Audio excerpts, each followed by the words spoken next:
The bullet left her barrel at 0314 hours, and Lance Corporal Yelena Kozar knew before the brass casing kissed the rooftop that everything had gone wrong. She was not supposed to be shooting. She was the spotter. Staff Sergeant Caudle was the shooter, and he was currently unconscious 3 feet to her left with blood pooling beneath his skull. Sergeant Whitmore was trying to stop Corporal Arriaga from bleeding out by the stairwell door. And somewhere in the maze of streets below, 37 insurgents were hunting for the rooftop where an American sniper team had just killed their commander. The wrong rooftop. The rooftop they were never supposed to be on.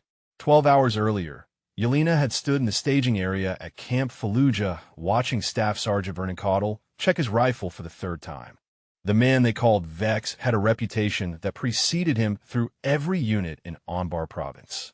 Best shooter in the battalion, coldest eyes in the corps, and an absolute certainty that women had no business anywhere near a sniper team. Kozar, he said without looking up, you are carrying the extra batteries. She already had 60 pounds of gear on her back. The spotter scope, the rangefinder, the secondary radio, the extra water that Vex never carried himself because he always had someone else to do it. Roger that, Staff Sergeant, she said. Arriaga caught her eye from across the staging area and shook his head slightly. The corporal from San Antonio had been the only one on the team to treat her like an actual Marine since she arrived 11 months ago. The others followed Vex's lead, which meant Yelena carried the extra weight, pulled the extra duty, and ate whatever scraps of respect fell from the table. She shouldered the batteries without complaint. Her father had taught her that silence was its own kind of weapon. You did not waste words on people who had already decided not to hear them. Before we continue, drop a comment and let us know where you're watching from. Maybe you know someone from a small town who ended up doing extraordinary things far from home. The convoy briefing lasted 20 minutes. Captain Nina Bledsoe, the intelligence officer with the sharp eyes and the slight tremor in her left hand that she thought no one noticed, laid out the mission. Overwatch position on a 6-story apartment complex. Convoy of supply vehicles passing through a contested route at 0600. The sniper team would provide eyes and protection from above. Bledsoe pointed to the grid coordinates on the map. She looked at Yelena for a moment longer than necessary, something unreadable in her expression, before dismissing the team. Outside the briefing room, a young private first class named Durbin was struggling with his kit. The kid was 19, fresh from infantry school, attached to their security element for his first real operation. His hand was shaking so badly he could not secure his helmet strap. Vex noticed. The staff sergeant's mouth curved into something that was not quite a smile. Durbin, he said loudly enough for everyone to hear. You planning to hold that helmet or wear it into combat? The private's face went red. His fingers fumbled faster, making the problem worse. Yelena moved without thinking. She stepped beside Durbin, her back to Vex, and her hands found a strap. Twist it left first, she said quietly. Then pull through. The catch sticks on these older models. Her fingers guided his through the motion. The strap secured. She stepped back before Vex could say anything, melting into the line of Marines heading for the vehicles. Durbin looked at her with gratitude, so naked it almost hurt to see. She gave him a small nod and kept walking. The convoy rolled out at 0200. Yelena sat in the third vehicle, wedged between equipment cases and ammunition crates, because Vex had decided the spotter did not need a seat with actual legroom. The Humvee bounced through the darkened streets of Fallujah, and she watched the buildings pass through the narrow window with the same focus she brought to everything else. Her brother Alexei had ridden in a convoy like this one. Karengal Valley, for years ago. He had been 23 years old and convinced he was invincible, the way all young soldiers were until the world taught them otherwise. The rocket-propelled grenade that hit his vehicle had taught him nothing because it killed him instantly. Yelena had been 18, still in high school in Montana, still believing that death was something that happened to other people's families. She joined the Marines 6 months after they buried him. The convoy slowed as they approached the insertion point. Yelena felt her pulse quicken the way it always did before an operation. Not fear exactly, something sharper. something that felt like her whole body waking up at once. They dismounted in silence. For Marines moving through the shadows of a broken city. Vex on point, then Whitmore, then Yelena, then Arriaga watching their six. The buildings rose around them like rotten teeth, half of them abandoned, the other half holding secrets that could kill.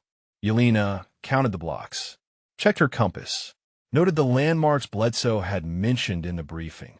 Something was wrong. Staff Sergeant, she whispered. The target building should have a pharmacy on the ground floor. I'm not seeing it.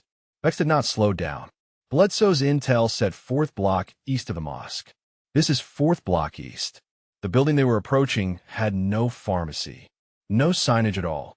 And when Yelena counted the floors against the night sky, she counted 4 stories, not 6. Staff Sergeant, this building is only 4 stories. The target was supposed to be 6. Vex finally stopped. He looked up at the structure, then back at Yelena with an expression that made clear how little he valued her observation. Intel was wrong about the height. It happens. The grid coordinates are correct.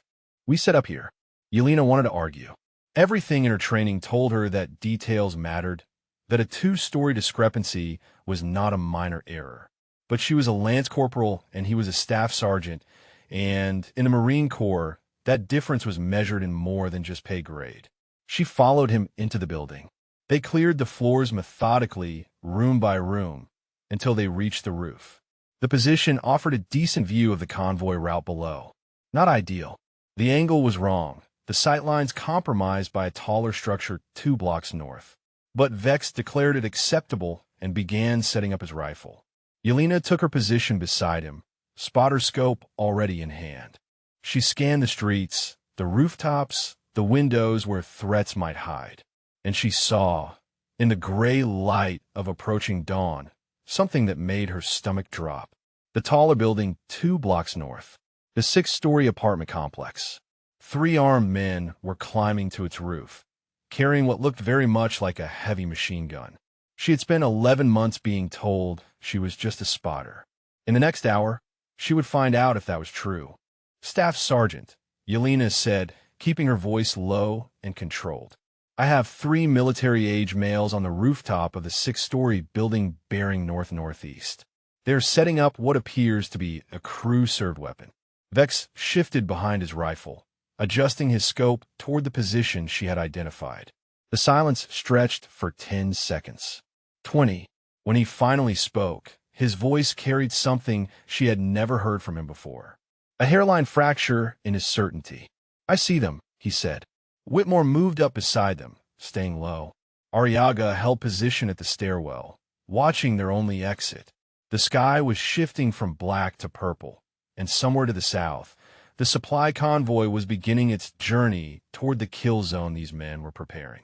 That is the building we were supposed to be on, Yelena said. She did not phrase it as a question or an accusation. Just fact. Vex did not respond. His eyes stayed pressed to his scope, and she watched his jaw tighten the way it did when he was calculating distances and wind speed and all the variables that separated a kill shot from a miss. We need to report this, Whitmore said. Convoy needs to know. Arriaga was already on the radio, his voice a barely audible murmur as he relayed their situation to the Tactical Operations Center. Yelena kept her spotter scope fixed on the enemy position, watching the 3 men work with practiced efficiency.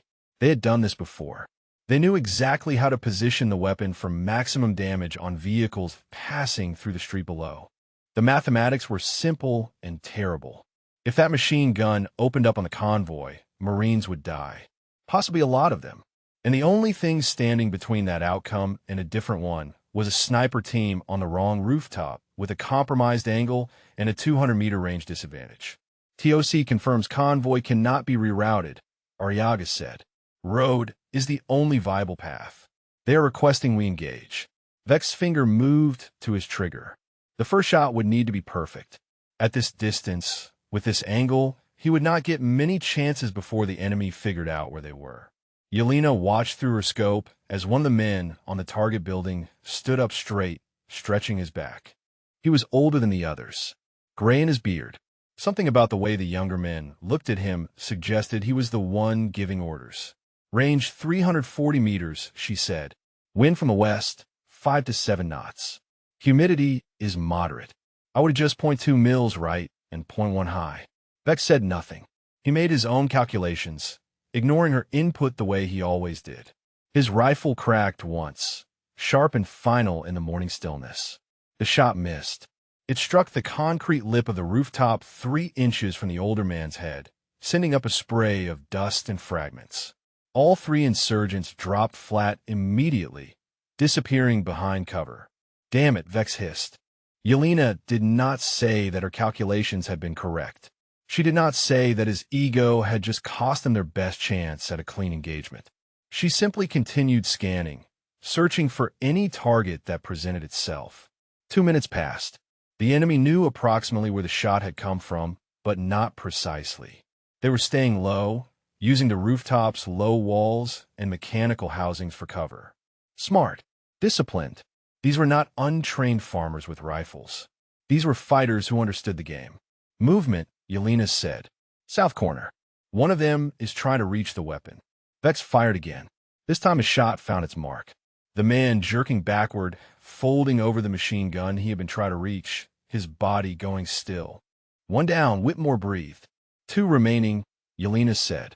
They are holding position, not panicking. The radio crackled. Convoy is 15 minutes out, Arriaga reported. TOC is asking for status. Tell them we have engaged, Vex said. Tell them we are working the problem. But the problem was not getting smaller. It was getting worse. Yelena could see it in the way the morning light was spreading across the city, eliminating the shadows that had hidden their muzzle flash. She could see it in the way residents were beginning to appear on the streets below, the normal rhythms of the day, creating witnesses and potential informants. And she could see in the way the 2 surviving insurgents were not running, not retreating, but waiting. They're calling for reinforcements, she said. That is the only explanation for why they're staying put. Vex did not argue with her this time. Maybe he had reached the same conclusion. Maybe her being right twice in 5 minutes had finally cracked something open in his professional assessment of her abilities. Whitmore, he said, get on the secondary channel. Find out if there is any QRF available for support. Whitmore moved to the radio, while Arriaga maintained watch on the stairs. Yelena kept her scope fixed on the enemy position, tracking every flicker of movement, every shadow that might become a target. The older man with the gray beard appeared briefly between 2 mechanical units on the rooftop. A 2-second window. Not enough time for Vex to acquire and fire, but enough time for Yelena to memorize his position, his likely next move, the pattern of his concealment. He's going to try for the weapon again, she said. He has to. They did not set this up just to abandon it. Then we wait, Vex said. They waited. The convoy was now 12 minutes out. The sun was climbing higher, and somewhere in the streets of Fallujah, Yelena knew, men with guns were moving toward the sound of the shots. She thought about her brother again. Alexei had been a sergeant in the army, a squad leader who had been beloved by his men. The letters he sent home had been full of dark humor and quiet observations about the country he was fighting in. He had written once about the waiting, the long hours between moments when everything happened at once. He had written that the waiting was worse than the fighting because at least in the fighting you could do something. Yelena understood now what he meant. Staff Sergeant, she said quietly, if they get that weapon operational before the convoy passes, we will not be able to stop them from this position. The angle is wrong. We need to consider relocating. Relocating means abandoning Overwatch, Vex said. His voice had gone flat in a way she had not heard before. It means leaving this position blind. Staying means watching Marines die, she said. Vex turned his head slightly, just enough to look at her with one cold eye. You did not get to make that call, Lance Corporal. You spot. I shoot. That is how this works. She wanted to tell him that she had not missed the shot he missed. She wanted to tell him that the Marine Corps had trained her on the same rifles, the same techniques, the same mathematics of killing at distance. She wanted to tell him that she had outscored him on the range 3 times in the past year, though he probably did not know that, because he never bothered to look at her records. But she said none of those things. She simply turned back to her scope and continued doing her job. The gray-bearded man made his move 8 minutes before the convoy arrived. He burst from cover, sprinting toward the machine gun, his body low and fast despite his age. Vex fired. The shot went wide. Yelena watched through her scope as the man reached the weapon and began pulling his dead comrade off of it. In seconds, he would have it operational. In seconds, the convoy would enter the kill zone. In seconds, everything would fall apart. And then the morning exploded. The bullet came from somewhere Yelena did not see. It punched through Arriaga's thigh and sent him spinning against the stairwell door with a scream that did not sound human. Before anyone could react, a second bullet cracked past Yelena's head close enough that she felt the air split. And then Vex was falling, his body going limp, blood spraying from somewhere above his left ear. Whitmore was shouting something. Arriaga was trying to crawl, and Yelena was alone behind the rifle, staring through the scope at a city that had just declared war on everything she thought she knew. Dawn was breaking over Fallujah, and from the wrong rooftop, she watched the target building as the gray, bearded man swung the machine gun toward the street where the convoy would appear in 7 minutes. Yelena moved before her mind caught up with her body. She rolled left, away from Vex's slumped form, putting the low concrete wall between herself and wherever that second shot had come from. Her hands found the rifle. His rifle. The weapon she had never been allowed to fire on mission because she was just a spotter and spotters did not shoot. Whitmore had Arriaga now, dragging him behind the stairwell housing, leaving a dark smear across the rooftop.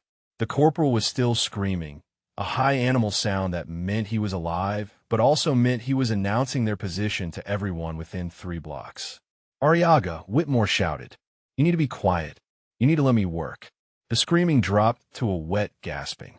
Yelena risked a glance and saw Whitmore's hands pressing hard against the wound in Arriaga's thigh. Arterial. If they did not get a tourniquet on it fast, the corporal from San Antonio would bleed out on this rooftop before the convoy even arrived. She turned her attention to Vex. The staff sergeant was face down, unmoving, blood pooling beneath his head. She crawled to him, keeping low, and pressed 2 fingers to his neck. Pulse.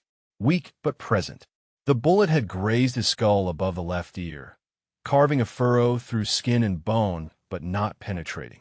He was unconscious, probably concussed badly, but he was not dead. Not yet. Whitmore, she called out.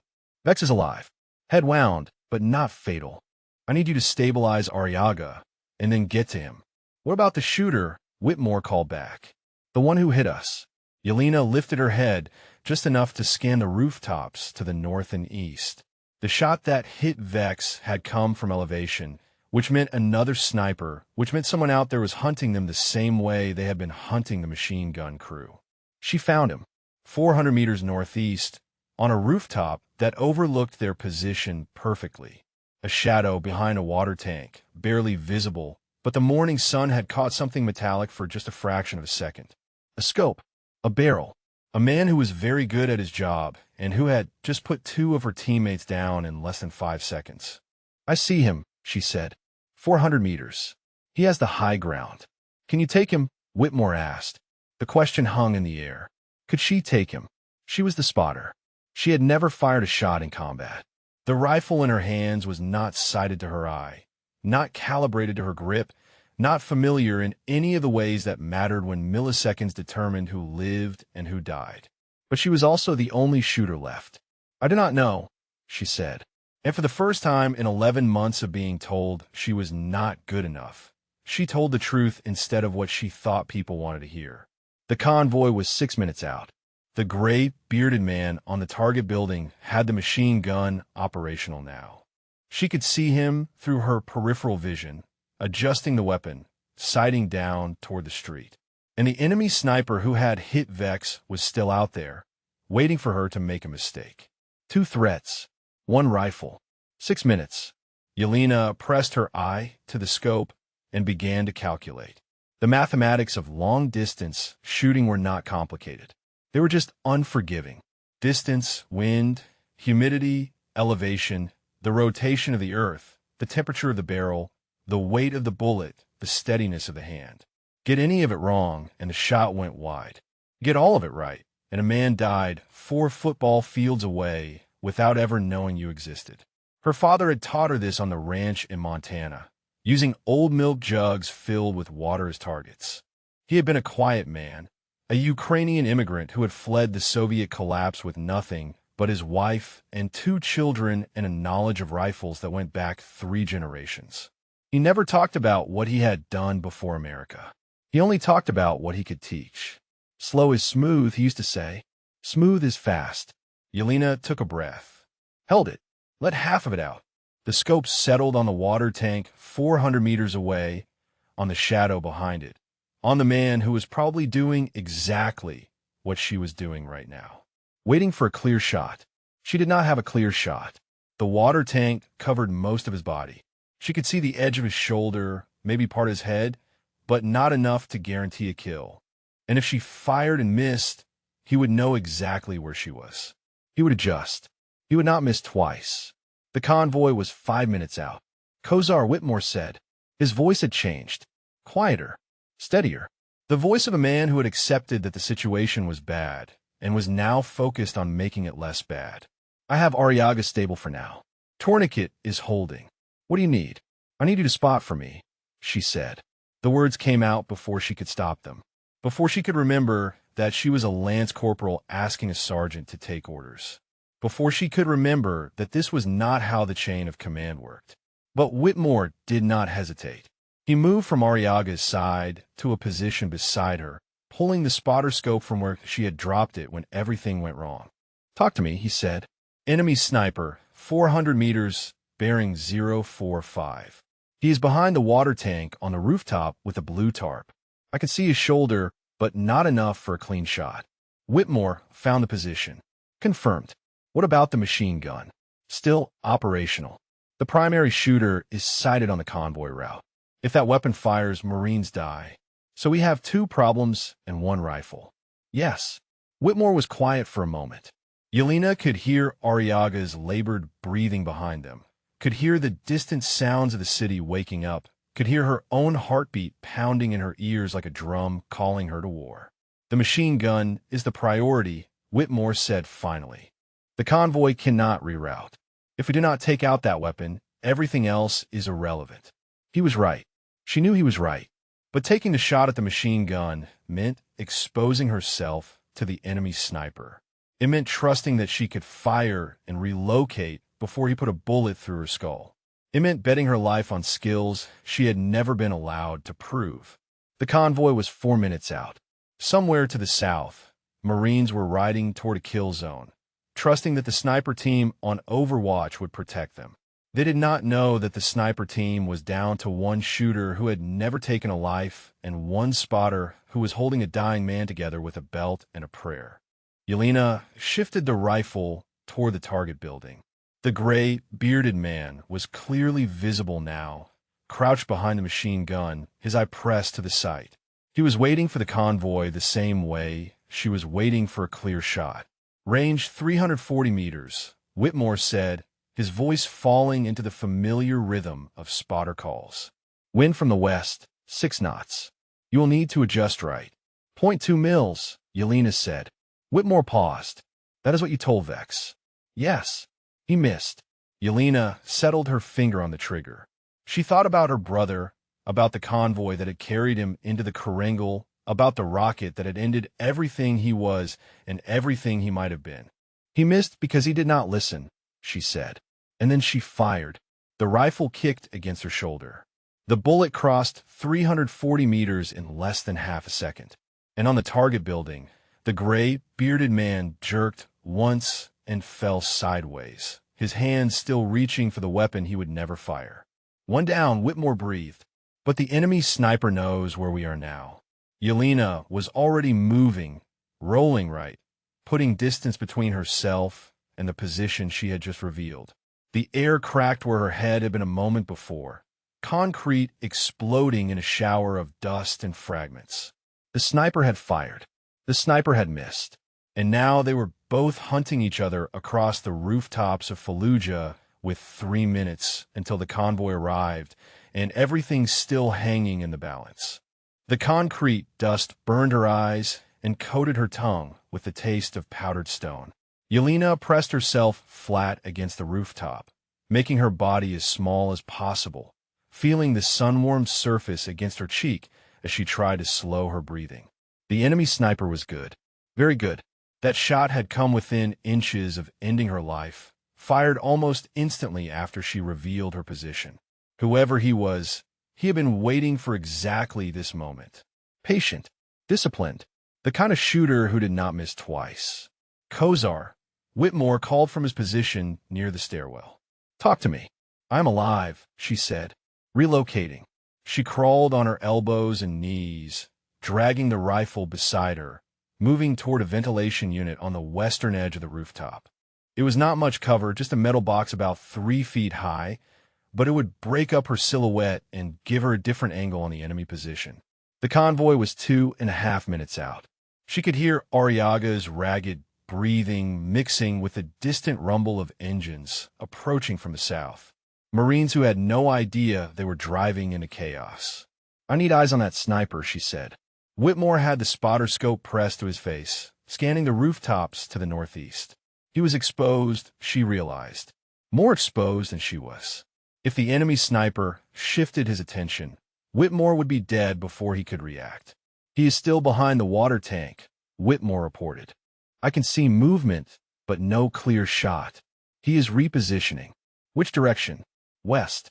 He is trying to get an angle on your new position." The mathematics clicked into place in her mind.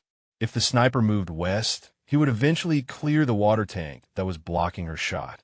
But he would also get a cleaner line on her hiding spot behind the ventilation unit. It was a race now. Who would get the clear shot first? "What about the machine gun?" she asked. Whitmore shifted his scope. Still one hostile on the target building. He is staying low, using the dead man for cover. I do not think he is going to try for the weapon. One threat neutralized. One still active. And the convoy 90 seconds from the kill zone. Yelena risked raising her head just enough to see through the rifle scope. The water tank filled most of her view, a rusted cylinder squatting on the distant rooftop like a bloated metal toad. She could see the edge of movement behind it. The sniper was definitely repositioning, working his way around the tank's circumference, looking for the angle that would let him finish what he started. She thought about Vex, about the man who had spent 11 months making her life difficult for reasons she had never fully understood. He had requested her for this team. She knew that much from the paperwork she had seen on Captain Bledsoe's desk 3 months ago. Paperwork she was not supposed to see, but had glimpsed anyway during a briefing. Vex had specifically asked for Lance Corporal Yelena Kozar as a spotter. At the time, she had assumed it was because he wanted someone to torment. Someone to carry his extra gear and absorb his frustration and serve as proof that women did not belong in his world. But now, lying on a rooftop with his blood drying 10 feet away, she wondered if there had been another reason. The range scores, the qualification records, the shooting competitions she had won back at Pendleton before deploying, victories that had earned her nothing but resentment from the men who had lost to her. Maybe Vex had seen those scores. Maybe he had known all along what she was capable of. And maybe his cruelty had been something other than simple hatred. "Kozar," Whitmore said, snapping her back to the present. "Convoy is 60 seconds out. Whatever you're going to do it now." She did not have a shot on the sniper. The water tank still blocked her line. But she did have a shot on the second insurgent on the target building, the one hiding behind his dead commander's body, the one who might still try for the machine gun when the convoy appeared. Take out the immediate threat. Worry about the sniper after. She shifted her aim, found the target building, located the shape huddled behind the corpse of the gray, bearded man. The insurgent was young, she realized, barely older than her. His face was pressed against the rooftop, his hands covering his head, his whole body trembling with the kind of fear that came from watching someone die 3 feet away. For a moment, just a moment, she hesitated. This was not a man reaching for a weapon. This was a man trying to disappear. A man who wanted to be anywhere but on this rooftop, in this city, in this war. Then she thought about the convoy, about the Marines inside those vehicles, about her brother and the rocket that had ended his life in a valley halfway around the world. She fired. The young man stopped trembling. Machine gun position neutralized, Whitmore said. His voice was flat, professional, but she could hear something underneath it. The sound of a man watching someone become something they had not been before. The convoy appeared at the southern end of the street. For vehicles moving in formation, exposed and vulnerable, trusting the overwatch that was supposed to protect them. They passed beneath the target building without incident, without knowing how close they had come to dying, without knowing that a lance corporal on the wrong rooftop had just killed 2 men to keep them alive. Yelena watched them go. She should have felt something. Relief, maybe. Satisfaction. The knowledge that she had done her job and done it well. Instead, she felt hollow, like someone had scooped out everything inside her and left only the mechanics of breathing and blinking and existing. Convoy is clear, Whitmore said, but we still have a problem. The sniper. Yes. Yelena turned her attention back to the water tank 400 meters away. The movement had stopped. The enemy shooter had found his new position somewhere on the western edge of the tank's shadow, and now he was waiting. Just like she was waiting. Behind her, Arriaga groaned. The tourniquet was holding, but he needed real medical attention soon. And Vex had not moved since he fell, his breathing shallow and irregular, his face pale beneath the mask of dried blood. We cannot stay here, she said. Arriaga needs evac. Vex needs evac. And that sniper is not going to let us walk out of here. What do you suggest? Whitmore asked. Yelena studied the rooftop, the angles, the limited cover available. The stairwell was their only exit, and it opened onto a street that the enemy sniper could not see from his current position. If they could reach the stairs, if they could get down to ground level, they might be able to find a route to extraction that kept buildings between them and the shooter. But getting to the stairs meant crossing 15 feet of open rooftop, 15 feet with no cover, 15 feet that the sniper would be watching. I need to pin him down, she said. Keep his head behind that tank long enough for you to move Vex and Arriaga to the stairwell. That is suicide, Whitmore said. The moment you start shooting, he will know exactly where you are. Then I will have to be faster than him.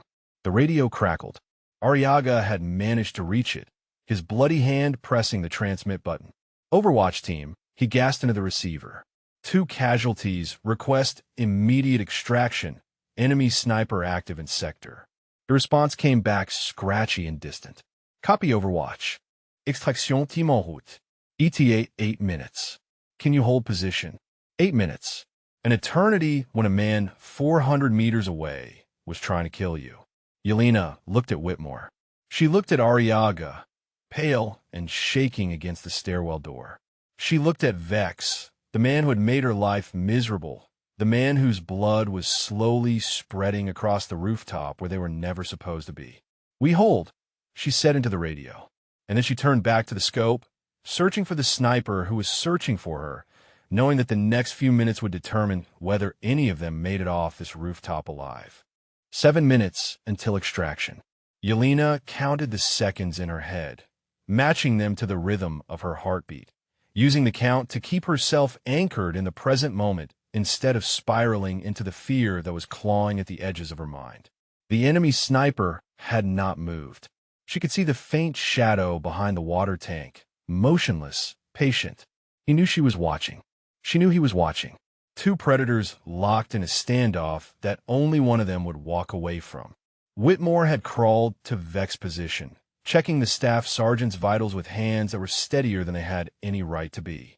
Yelena watched him from her peripheral vision, not daring to take her eye from the scope for more than a fraction of a second. How is he? She asked. Pulse is weak but stable, Whitmore said. The bleeding has mostly stopped, but he needs a surgeon. If there is swelling in his brain, if there is pressure building up in there, he could code at any moment. Can we move him? Not without exposing ourselves. The stairs are 15 feet away. That is a lifetime with a sniper watching. Yelena knew he was right. She also knew that staying put was not an option. Arriaga's tourniquet would only hold for so long.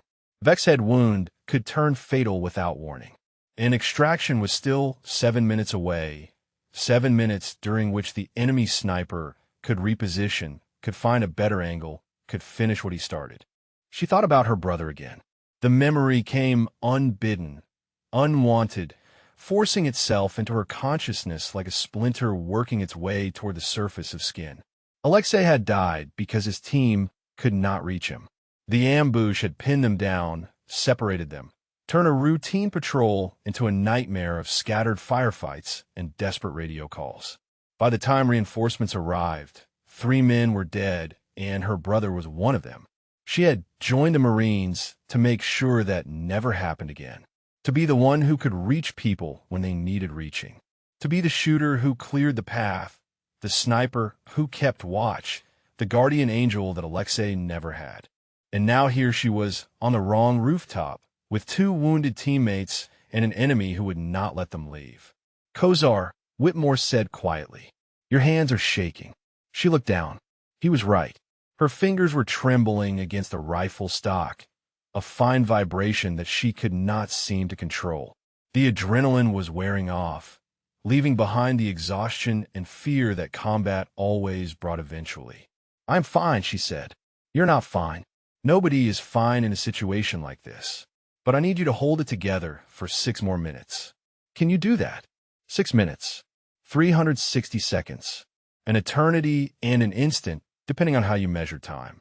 "Yes," she said, and she forced her hands to steady, forced her breathing to slow, forced everything she was feeling into a small box in the back of her mind where it could not interfere with what she needed to do. The shadow behind the water tank moved. Yelena's finger found the trigger.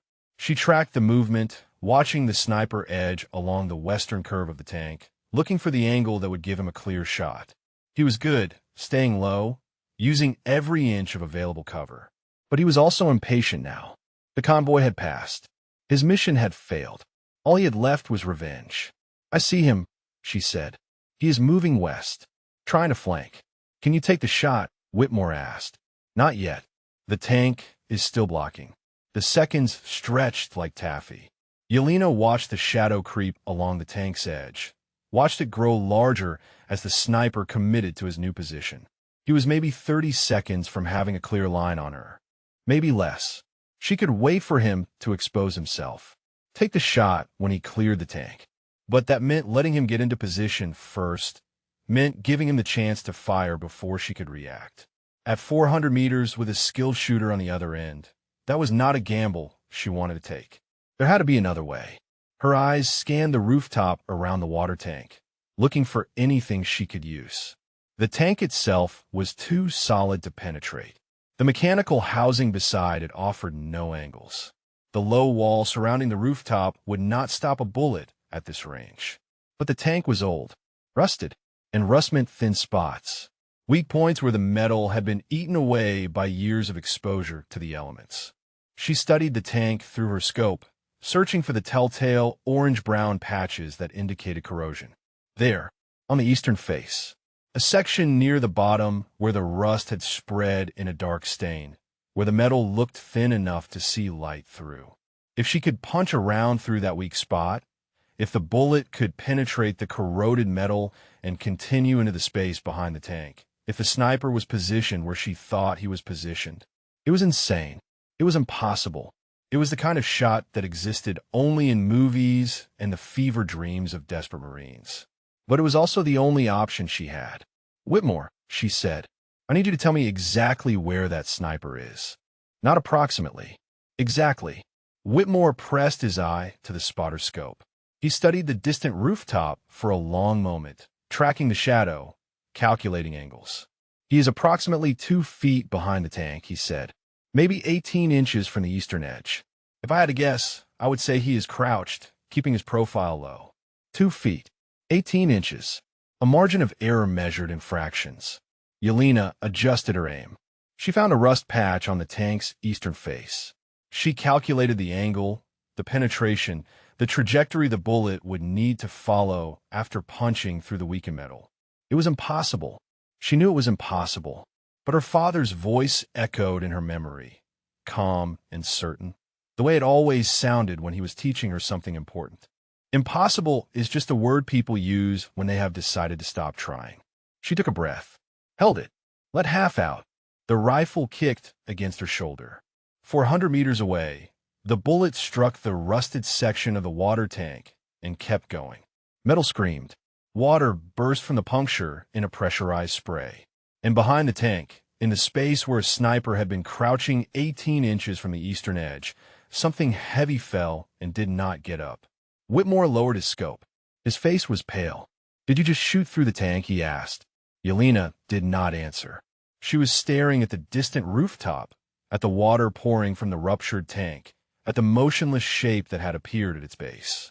Her hands had stopped shaking, but something inside her had started, a tremor that went deeper than muscle and bone, deeper than anything she knew how to name. 5 minutes until extraction, and for the first time since the bullets started flying, she allowed herself to believe they might actually survive this. The silence that followed the shot was worse than the gunfire. Yelena kept her eye pressed to the scope, scanning the rooftops, the streets, the windows of buildings that could hide 100 threats. The enemy sniper was down. The machine gun crew was dead. But Fallujah was a city of hidden dangers, and she knew better than to assume the worst was over. Whitmore moved first. He crawled to Arriaga, checked the tourniquet, then made his way to Vex. The staff sergeant had not regained consciousness, but his breathing seemed steadier now, less ragged than it had been minutes ago. "We need to move them to the stairwell," Whitmore said. "Get them ready for extraction." "Is it clear?" Yelena asked. "You tell me. You are the one with the scope." She swept the area one more time. The streets below were emptier than they should have been. The residents of this neighborhood had heard the gunfire and retreated into their homes, pulling children inside, closing shutters, making themselves invisible the way people learn to do in war zones. No movement on the rooftops. No shadows in the windows. Nothing that screamed immediate threat. "Clear for now," she said. "But we need to move fast." Whitmore grabbed Vex under the arms and began dragging him toward the stairwell. The staff sergeant's boots scraped against the rooftop, leaving twin trails through the dust and debris. Yelena maintained overwatch, her finger resting beside the trigger, ready to engage anything that moved.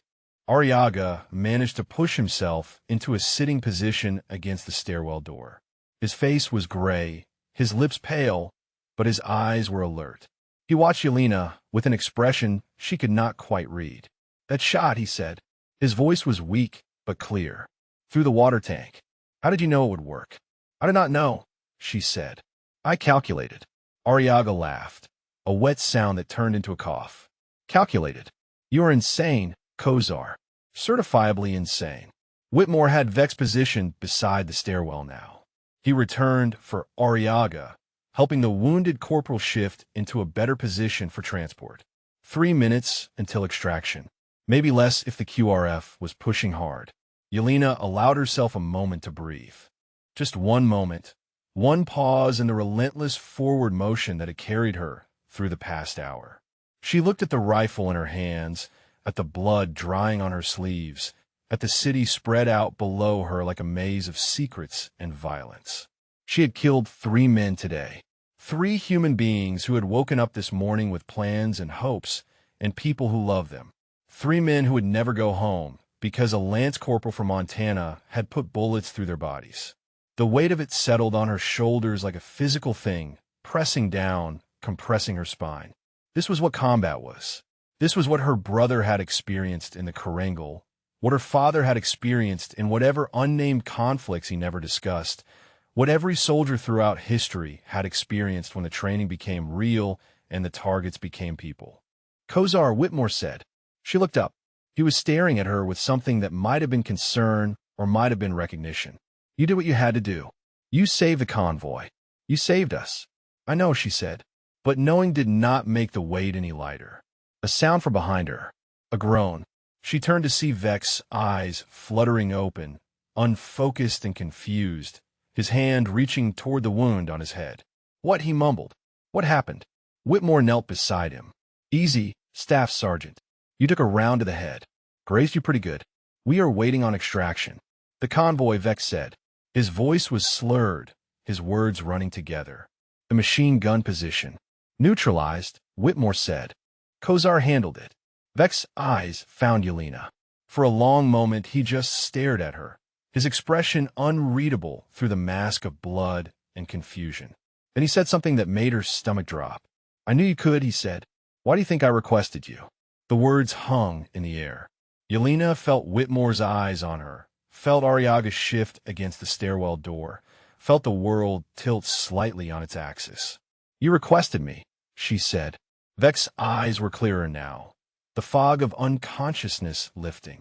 He looked at her the way a man looks at something he has been studying for a long time, something he understands better than he has ever admitted.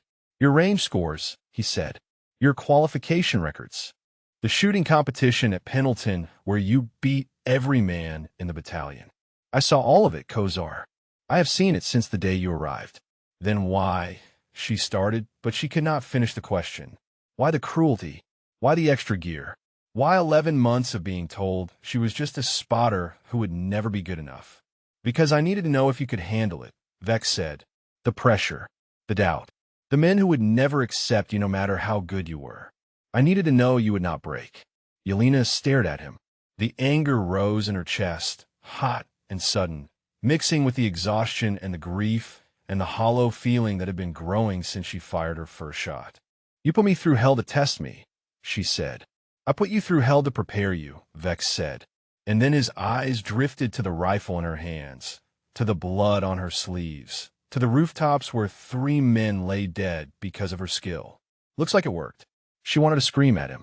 She wanted to tell him that his methods were cruel and unnecessary, that she had been ready from the day she arrived, that he had wasted 11 months making her miserable when he could have been making her better. But she also understood, in some cold and practical part of her mind, that he might have been right. The pressure she had endured from Vex was nothing compared to the pressure she had faced in the last hour. The doubt he had planted was nothing compared to the doubt that had nearly paralyzed her when she first picked up his rifle. And the men who refused to accept her, the ones who saw her as a liability instead of an asset, they were still out there. They always would be. Vex had not prepared her for combat. He had prepared her for a career of proving herself over and over again, in a world that would never stop demanding proof.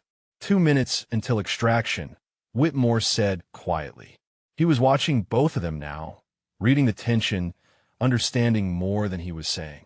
Yelena looked at Vex one more time. The man who had tormented her. The man who had believed in her. The man whose blood had soaked into the rooftop of a building they were never supposed to be on. "We're not done talking about this," she said. Vex almost smiled. His eyes were starting to drift closed again, the effort of consciousness too much for his damaged body. "I know," he said, and then he was out again, leaving Yelena alone with her anger and her confusion and the sound of helicopter rotors growing louder in the distance. The helicopter sound grew louder, rotors beating the air somewhere to the south, but Yelena did not look up. She kept her eye pressed to the scope, scanning the streets below, watching for the threats that always seemed to emerge when salvation was closest. Whitmore had the radio pressed to his ear, coordinating with the extraction team. His voice was calm and professional, the voice of a man who had done this before and would do it again, guiding the pilots toward their position with the precision of someone who understood that unclear directions cost lives. "Rooftop marked with orange smoke," he said. 2 casualties, 1 critical, 1 stable. Single shooter, maintaining overwatch. Advise caution on approach, enemy activity in sector." Yelena pulled the smoke grenade from her vest and popped it without looking, tossing it toward the center of the rooftop where it would be visible from the air. Orange smoke billowed upward, caught by the morning wind, painting a signal against the pale sky. 1 minute, Whitmore said. Maybe less. She should have felt relief. The extraction was coming. Her teammates would get medical attention. The mission, despite everything that had gone wrong, had succeeded. The convoy had passed safely. Marines were alive because of what she had done on this rooftop. But relief would not come. Instead, there was only the weight, the terrible weight of Vex's words pressing down on her alongside the weight of the 3 men she had killed. He had known. All this time, through every insult and every dismissal and every piece of extra gear he had made her carry, he had known what she was capable of. The cruelty had been intentional, calculated, a test designed to see if she would break. She had not broken, but she was not sure she had survived intact either. Kozar, Arriaga said. His voice was weak but insistent. She glanced toward him without taking her hands off the rifle. Whatever Vex said, whatever his reasons were, it does not change what you did today. You saved us. All of us. I know, she said. But the words fell hollow. The helicopter crested the buildings to the south, a Black Hawk painted in desert tan, door gunner scanning for threats. It banked toward their position, following the column of orange smoke, rotors washing dust and debris across the rooftop in a stinging cloud. Yelena maintained her position until the last possible moment. Only when the helicopter was directly overhead, only when the crew chief was jumping down to help load the casualties, did she finally lower the rifle and turn away from the city that had almost killed her. The next few minutes were chaos. Whitmore and the crew chief lifted Vex onto a stretcher and loaded him through the side door.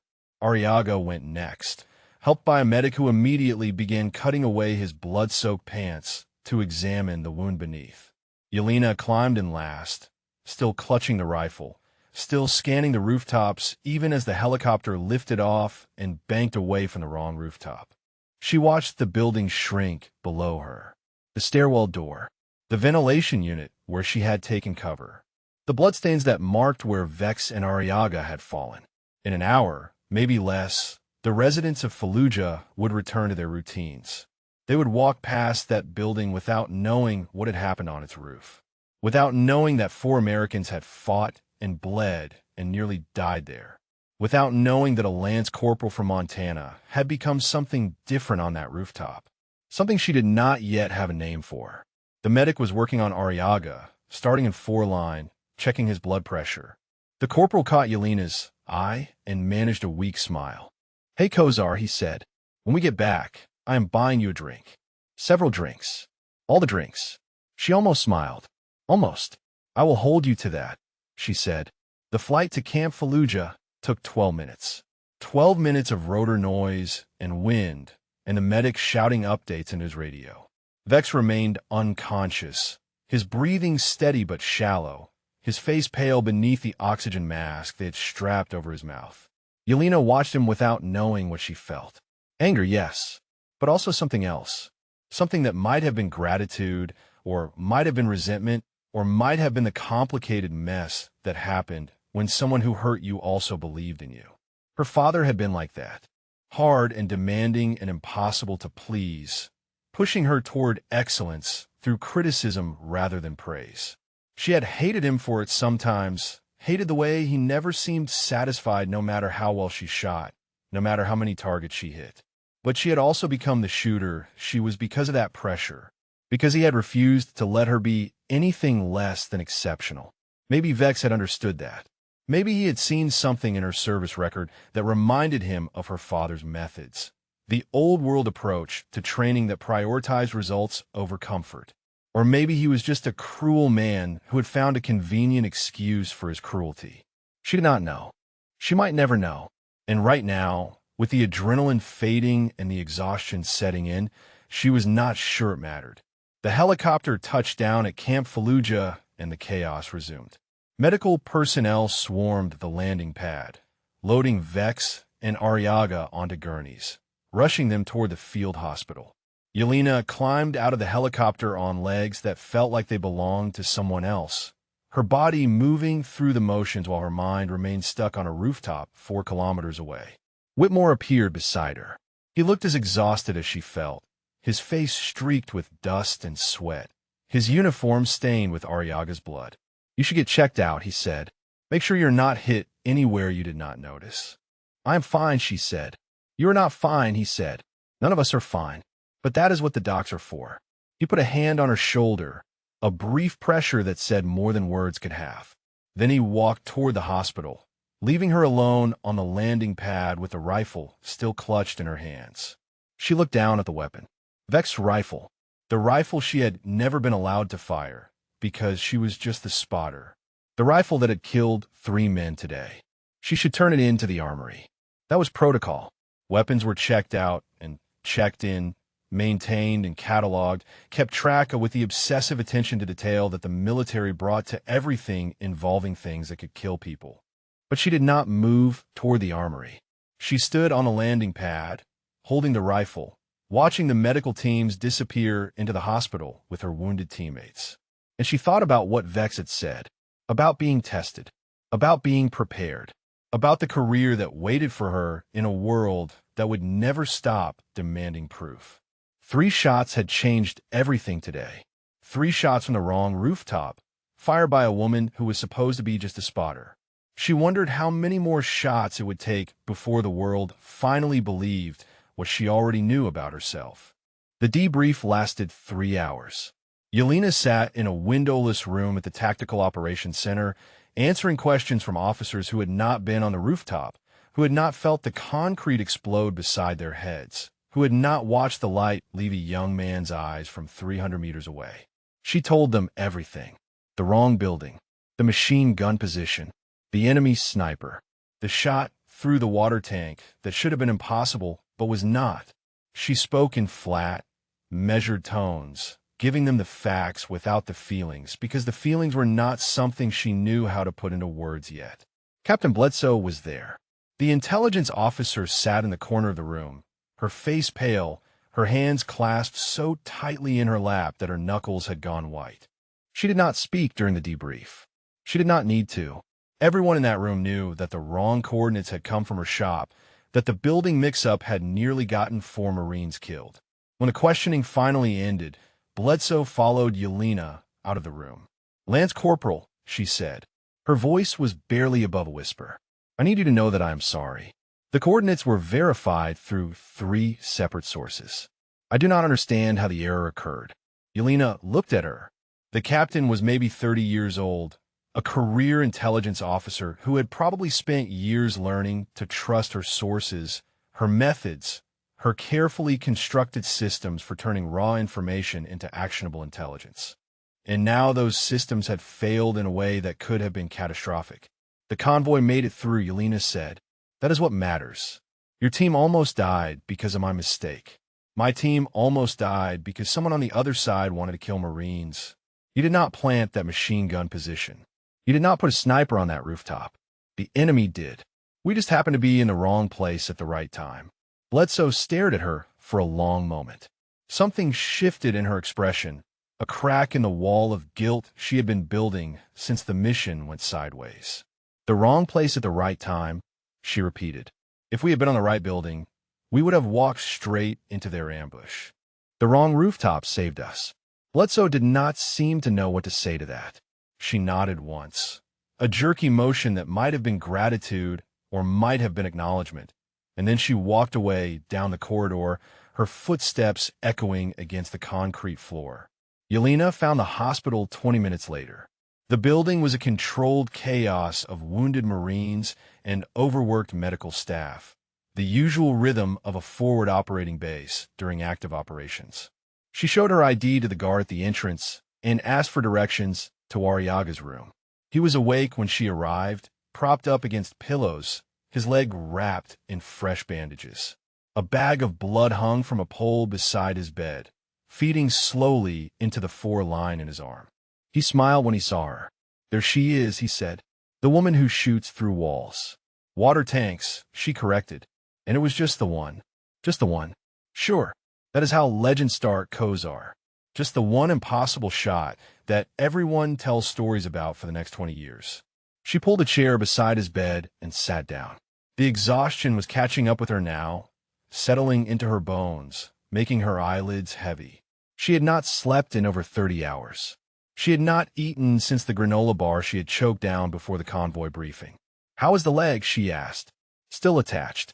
The docs say I will be walking in a few weeks, running in a few months. Probably get sent home for rehab." Arriaga paused, his smile fading slightly. "My mother is going to lose her mind when she finds out. She told me not to join the Marines. Said the Army was safer." Yelena thought about her own mother, back in Montana, who still did not know that her daughter had killed 3 men today. Who would probably never know, because there were some things you did not tell the people who loved you. "What about Vex?" she asked. Arriaga's expression shifted. Surgery went well, for what I heard. They relieved the pressure on his brain, patched up the skull fracture. He's going to have one hell of a scar and probably some memory issues, but he will live. Good, Yelena said, and she meant it despite everything. Despite the 11 months of torment and the revelation that it had all been some kind of twisted test. She did not want Vex dead. She just wanted answers that she was not sure he could give her. Arriaga studied her face. He had always been observant, always been the one on the team who noticed the things others missed. It was part of what made him a good radio operator, that ability to read situations and people with equal precision. You talked to him, Arriaga said. Before the extraction. I heard some of it. Yes.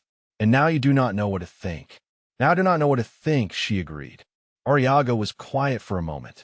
The sounds of the hospital filled the silence between them. Monitors beeping. Footsteps in the corridor. Someone coughing in a nearby room. I have known Vex for 2 years, Arriaga said finally. Deployed with him twice before this rotation.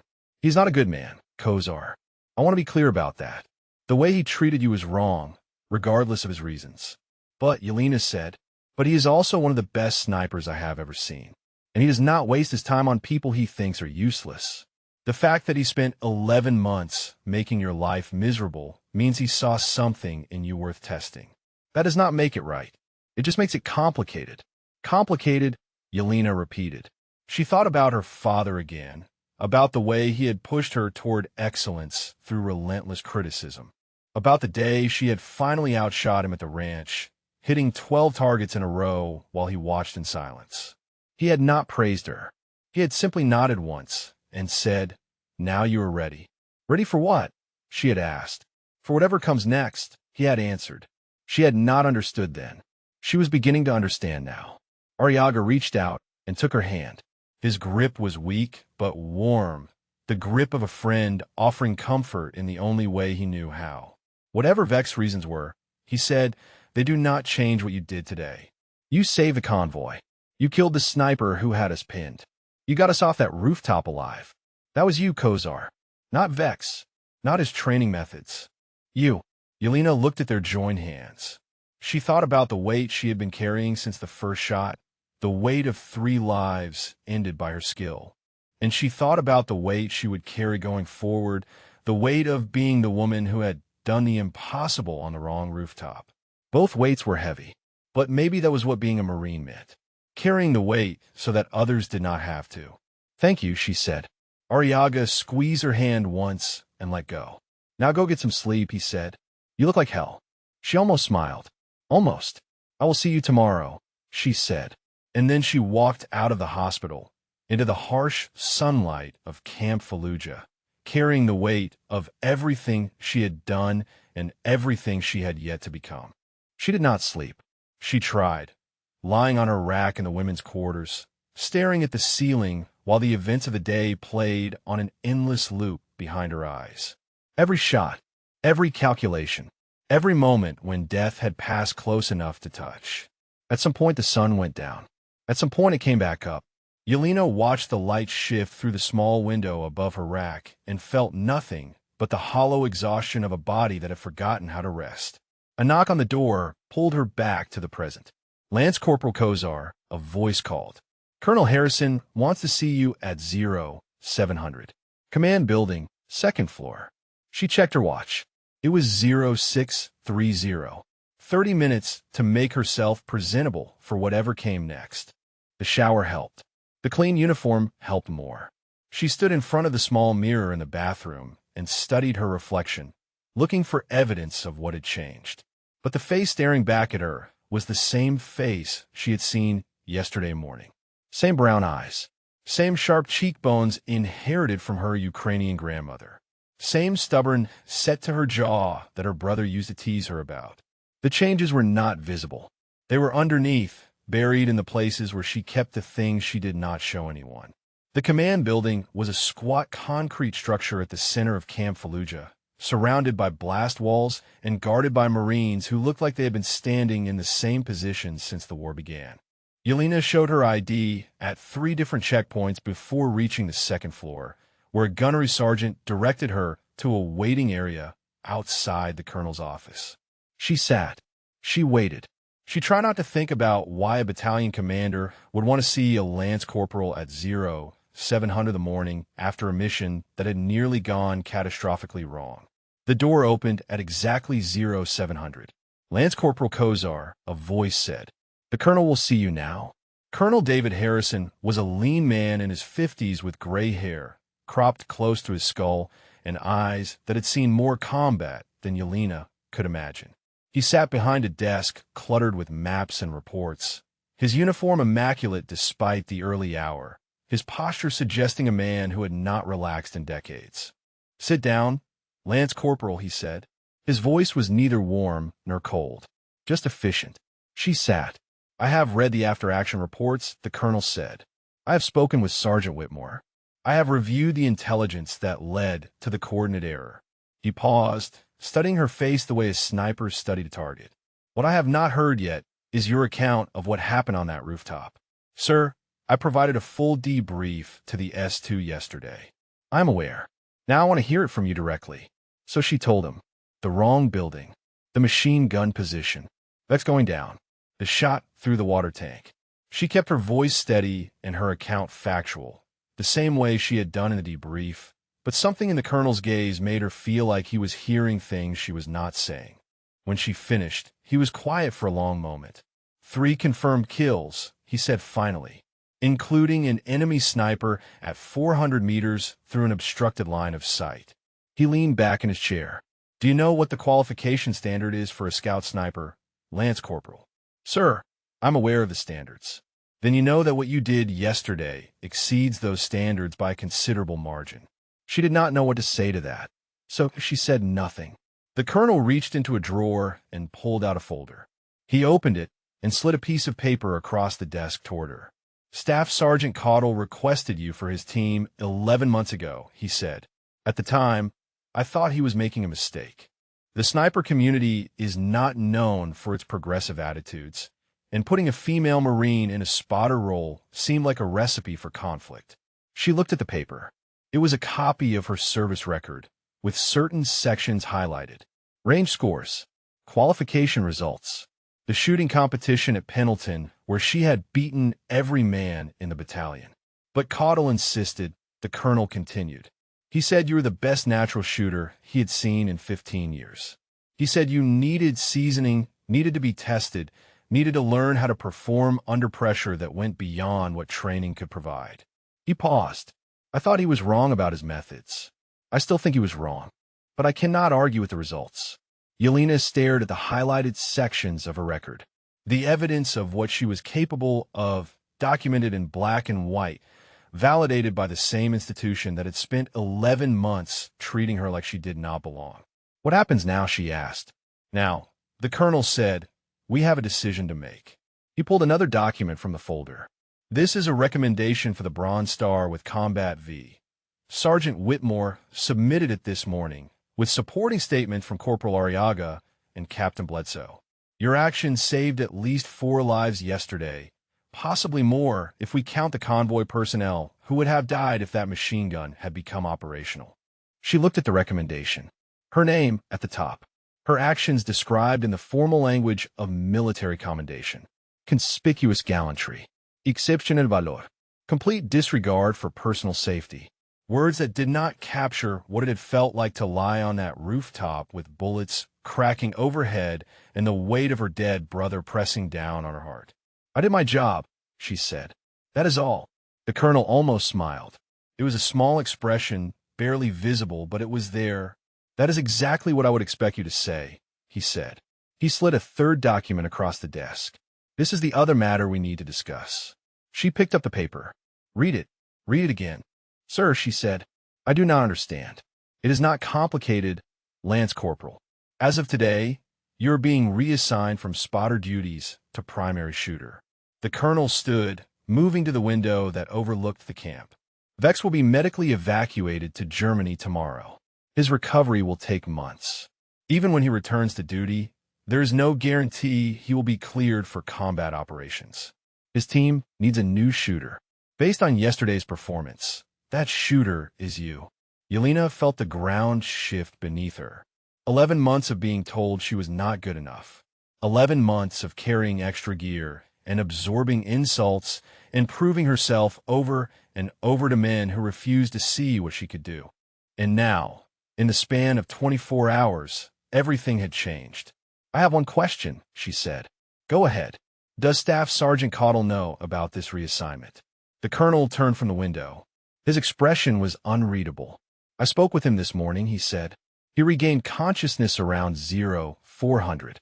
When I told him what I was planning, he said 4 words. Yelena waited. "It is about time," the colonel said, and then he extended his hand. "Congratulations, Lance Corporal. You have earned this."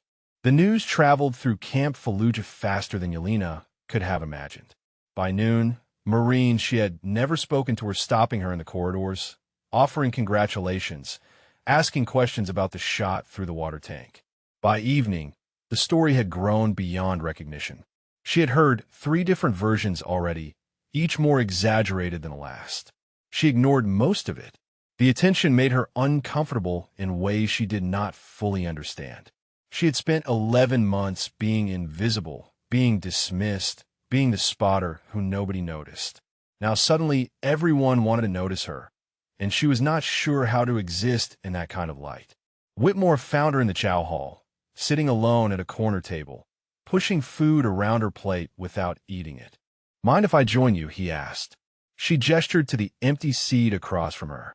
He sat down with his own tray and began eating with the mechanical efficiency of someone who had learned to fuel his body whether he was hungry or not. "You heard," she said, "about the reassignment." "Yes." He took a bite of something that might have been meatloaf. "Is the right call? Is it?" Whitmore set down his fork and looked at her directly. "Kozar, I have been in the Corps for 12 years. I have worked with a lot of shooters. Some of them were good. A few of them were exceptional.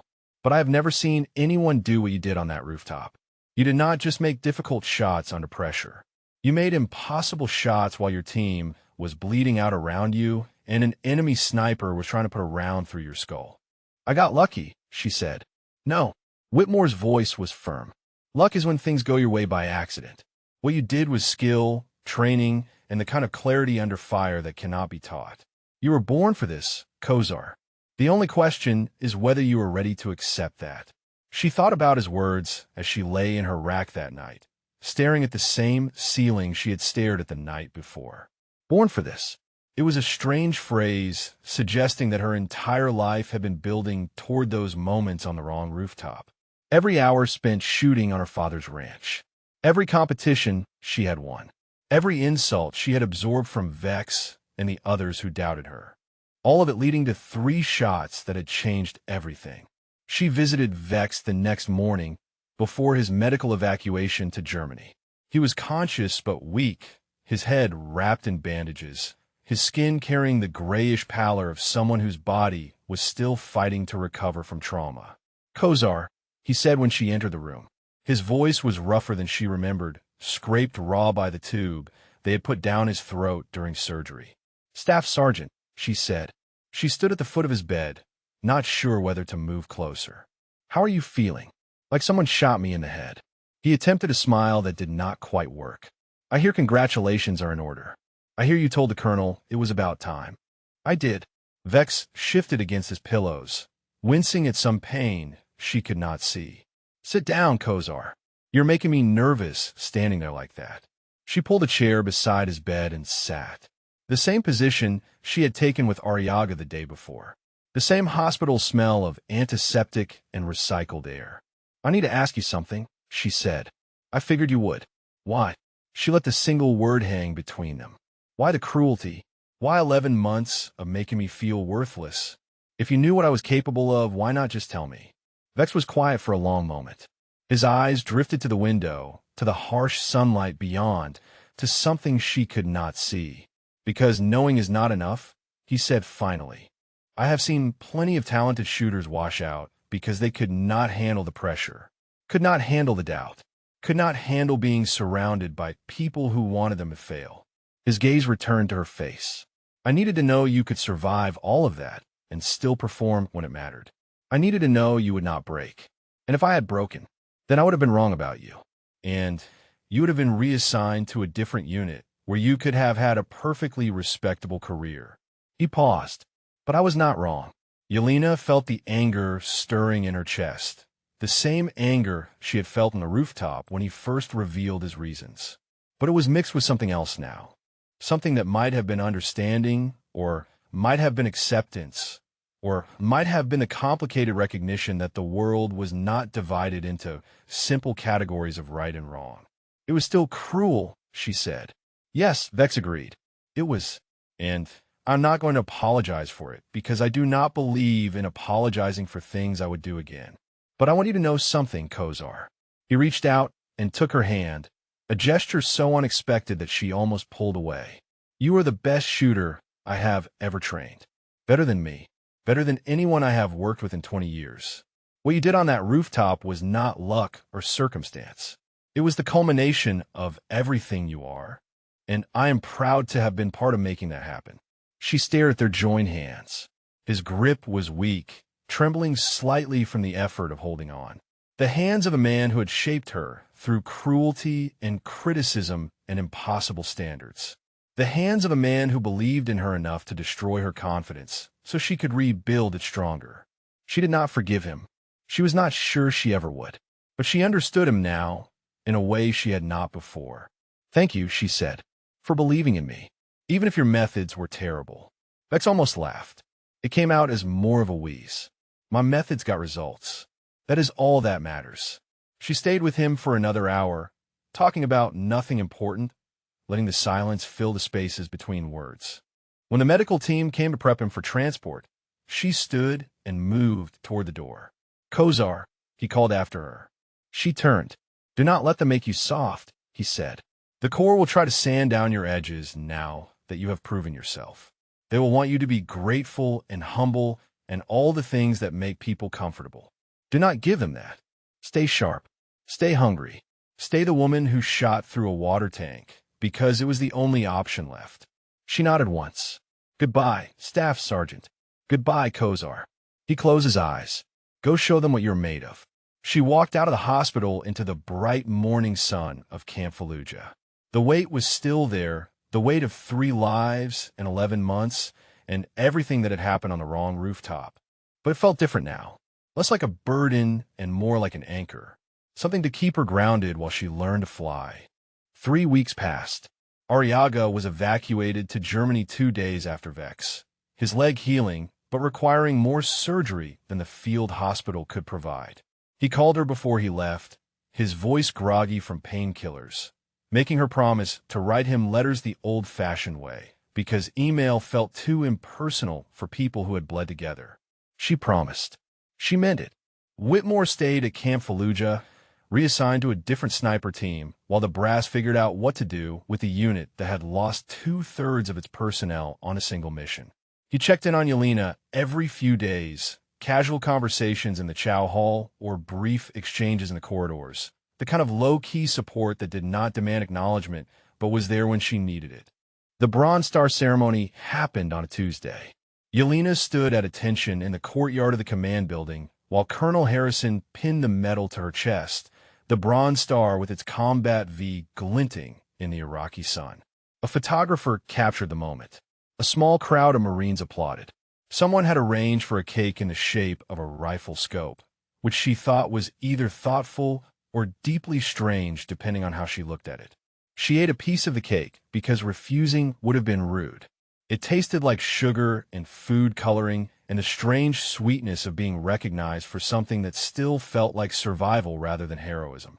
Captain Bledsoe found her after the ceremony, standing alone near the blast walls, watching the sun sink toward the horizon. Lance Corporal, Bledsoe said, "Do you have a moment?" "Yes, ma'am." Bledsoe stood beside her, both of them facing west, neither of them looking at each other.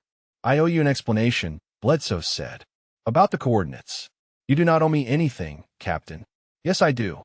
Bledsoe's voice was tight, controlled, the voice of someone who had been rehearsing this conversation. "We found the source of the error.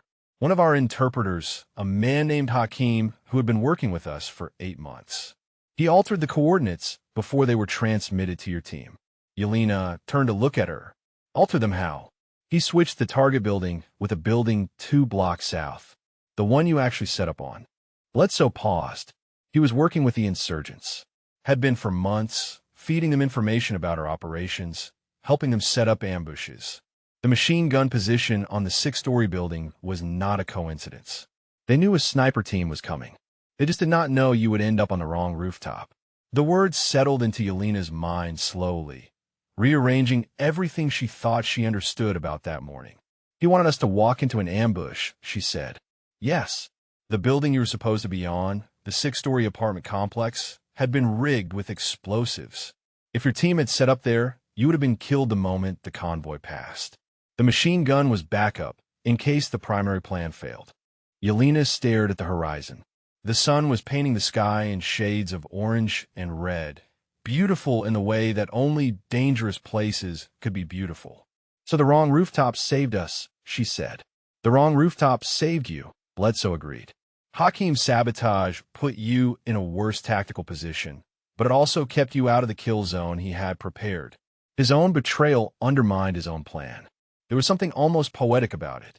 The wrong coordinates, meant to ensure their deaths, had instead given them the only chance they had to survive. The inferior position had forced Yelena to become the shooter she was always capable of being. The mistake had become the making. What happened to Hakeem? She asked. He was arrested 2 days ago. Intelligence tracked the discrepancy back to him through communication intercepts. He is being held for interrogation. Bledsoe's voice hardened. He would not hurt anyone else. Yelena nodded slowly. She thought about the gray, bearded man on the target building, the one who had been setting up the machine gun. She thought about the young insurgent who had died cowering behind his commander's body. She thought about the sniper who had almost killed her, the one she had taken out with an impossible shot through a rusted water tank. All of them dead because a traitor had tried to kill her team and failed. Thank you for telling me, she said. You deserve to know. Bledsoe turned to face her directly. What you did on that rooftop, Lance Corporal, it was not just skill. It was adaptation. You took a situation that should have been fatal, and you found a way to survive it. That is rare. That is valuable. And I wanted you to understand that the circumstances you overcame were even worse than you realized. Yelena looked at the medal on her chest. The Bronze Star with its Combat V, awarded for valor under fire. It felt heavier now, weighted with the knowledge of everything that had been working against her. I appreciate that, Captain, she said. Bledsoe nodded once and walked away, leaving Yelena alone with the sunset and the weight of everything she now understood. She thought about calling her mother. She had been putting it off for 3 weeks, finding excuses to avoid the conversation she knew she needed to have. Her mother would want to know about the medal, would want to know about the reassignment, would want to know if her daughter was safe, if she was eating enough, if she was taking care of herself in all the ways that mothers worried about. But her mother would also hear something in her voice, the thing that had changed, the thing that could not be unchanged.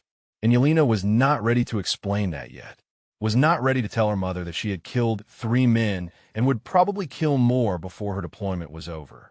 Instead, she went to the communication center and sent an email to Arriaga in Germany. She told him about the ceremony and the rifle scope cake and Captain Bledsoe's revelation about the sabotage coordinates. She told him that Whitmore was doing well and that the food in the chow hall had not improved. She told him that she missed having someone to complain to and that his replacement on the radio was competent but humorless.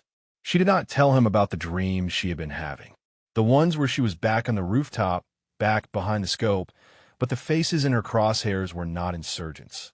They were her brother, her father, herself. Some things you did not put in emails. Some things you carried alone. She hit send and walked out into the night, the stars above Camp Fallujah burning cold and distant. The same stars her brother had seen in the Korengal, the same stars that had watched over every war humanity had ever fought. Tomorrow she would meet her new team.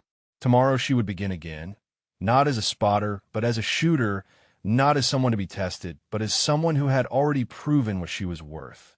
Tomorrow everything would be different. But tonight, she let herself remember the wrong rooftop and the 3 shots that had changed her life, and the woman she had been before she learned what she was capable of becoming. 1 month later, Yelena lay on a rooftop in Ramadi with her eye pressed to a scope and her finger resting beside the trigger. The building beneath her was 6 stories tall, exactly as the intelligence had specified. The coordinates had been verified 4 times. And the spotter beside her was a young lance corporal named Devin Marsh, who reminded her so much of herself that it almost hurt to look at him. Marsh was nervous. She could see it in the way he gripped the spotter scope, the way his breathing came too fast, the way his eyes kept darting to her as if checking to make sure she was still there. It was his first real operation. His first time outside the wire with rounds that were meant to kill instead of paper targets. "Relax," she said quietly. "We have good position, good intel. Nothing is going to go wrong." "How do you know?" Marsh asked. "I do not," she admitted. "But worrying about it will not change anything. Focus on what you can control. The rest takes care of itself." It was something her father used to say. Something Vex would have said too, in his own crueler way. The wisdom passed down through generations of people who understood that fear was useful only if you could harness it. The target was a building 300 meters to the east, a former school that had been converted into an insurgent command post. Intelligence suggested a high-value target would be arriving within the hour, a man responsible for coordinating attacks throughout Anbar province. Yelena's job was to make sure he never left that building alive. She scanned the streets below, the windows of surrounding buildings, the rooftops where threats might hide. The city was quieter than Fallujah had been, but that did not mean it was safe. Nowhere in Iraq was safe. You just learned to find the spaces where the danger was manageable. "Can I ask you something?" Marsh said. "Go ahead." "The water tank shot. Is that story true?" Yelena almost smiled. In a month since the wrong rooftop, the story had grown into something approaching legend. She had heard versions where she shot through 3 walls, versions where she killed a dozen enemies, versions where she did it all while wounded and bleeding out. The truth was simpler and more complicated than any of the stories. "It is true," she said, "but it was not magic. It was mathematics and desperation and a little bit of luck." "Still," Marsh said. His voice carried something like awe. "That is incredible." She thought about correcting him. Thought about explaining that incredible was not the word she would use. That the shot had come from a place of terror and necessity, not confidence or skill. That she still dreamed about the faces of the men she had killed. Still woke up some nights with her hands shaking and her heart pounding and the taste of concrete dust on her tongue. But she did not say any of that. Marsh did not need to know about the weight. Not yet. He would learn it soon enough, the way every combat Marine learned it. The way her brother had learned it in the Korengal before a rocket ended his lessons forever. "Just keep your eye on the scope," she said instead, "and tell me if anything moves." They waited. The sun climbed higher. The city stirred beneath them, civilians going about their lives in the spaces between violence, the ordinary rhythms of existence continuing despite everything. Yelena thought about her mother, back in Montana, who she had finally called the week before. The conversation had been difficult. Her mother had cried when she heard about the Bronze Star, cried harder when Yelena explained she was now a primary shooter instead of spotter. She had asked questions Yelena could not answer and accepted silences that said more than words ever could. "I am proud of you," her mother had said at the end. "Your father would be proud too. And Alexei, he always knew you were special." Special. Another word that did not quite fit. But she had accepted it because her mother needed to believe it, needed something to hold on to while her daughter walked through a war zone 8,000 miles away. "Movement," Marsh said suddenly. "Eastern approach. 2 vehicles." Yelena shifted her focus. 2 SUVs were approaching the target building, moving with the deliberate pace of people who knew they were important.